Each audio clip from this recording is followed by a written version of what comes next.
By the way, Tom Cruise. Yeah. How many movies can you and I say where this guy absolutely crushed it? He's been nominated 4 times, right? Born on 4th of July, Jerry Maguire. I was going to say Born the on Maverick, and there's one other one. Rain Man. I mean, everything that he's done. People got to understand. How has he never won an Oscar? Well, you got to understand, you need a sounding board. If you had 2 idiots talking to each other, it just looks like Beavis and Butthead. But if you got one straight man and an idiot, people can laugh at the idiot, because especially if an intelligent, somebody who's together, you need somebody to bounce off of it. And he's been that guy. I mean, think about it.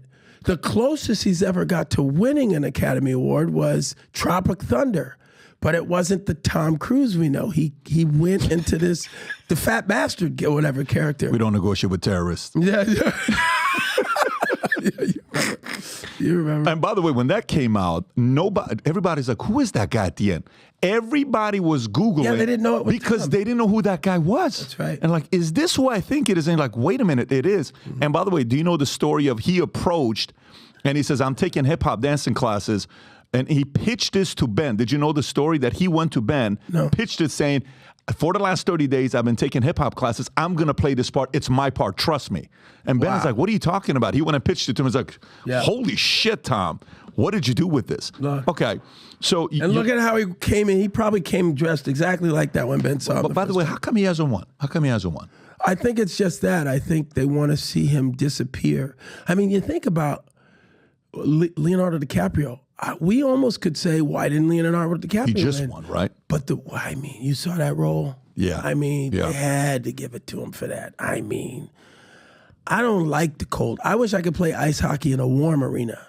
I wish it wasn't on ice. But it's to see him cold and stick his body in that horse and fight the bear and all that stuff. I mean, he deserved it.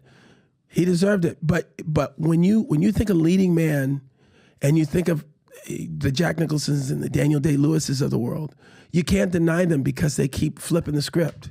You know, it's like people question. I was going to say Muhammad Ali because I'm looking at the boxing gloves. Michael Jackson. You think of Michael Jackson. Oh, you're Jackson 5. No, okay. Oh, wow.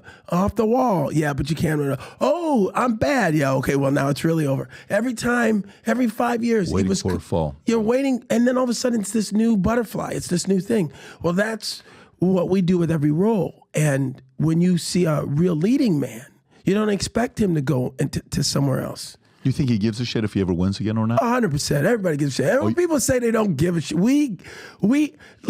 I'll tell you the one reason why I probably won't do the whole award circuit thing ever again has nothing to do with my talent or me wanting the accolades from my peers. But I had 2 films come out, and I bought the hype from my publicist. This is why I still don't have a personal publicist for going on 2 decades now. But they convinced me to do all of the Tonight Show circuits and all the press for Fighting Temptations.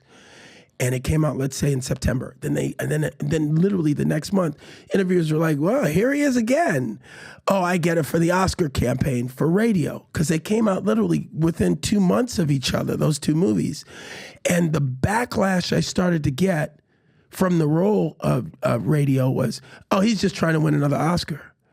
And they were right. They had me on every other Oscar thing doing that. I did look at that and I went, they're right. It's gross. I didn't even think about that, but you're right. Let the work speak for itself. It's so funny to segue to bad press, but it's funny about these years of this last few, the darkness of my career, of my dad passing away, and then the accusations and all of these things in the press, and reading these headlines that are just simply not true. The P. Diddy thing, just simply not true. It's ridiculous. But if I allow those things to identify who I am, and I say, well, that's what it says, and I'm explaining myself to you, then I lose. I have to be who I am no matter what the headline is, no matter what the narrative is in the media. And at the end of the day, you can just hope that people can still go and see your role and say, there he is. That's the character.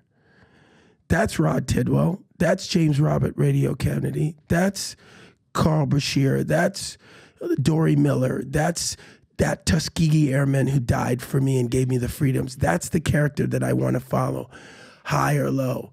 And even the dark ones, that's the Nicky Barnes. That's O.J. Simpson. The biggest compliment I ever got, even though it took me a while to look at a white Bronco without crying, it's just because it's, these are, when you're doing an emotional scene and you're grieving, you get, like I break out in hives. Your body doesn't know that you're really grieving. Your body thinks you're going through it. So you never kind of let that go.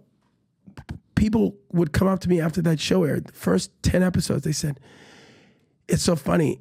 I saw a picture of OJ and I forgot what he looked like. I just had it in my mind that it was what you look like in that show. That's what we want. That's what brought me back to North Hollywood High School in the morning playing Little Abner and in the evening playing 12th Night, Festy. Those characters and those kids cheering two different people. So if you like this clip and you want to watch another one, click right here. And if you want to watch the entire podcast, click right here.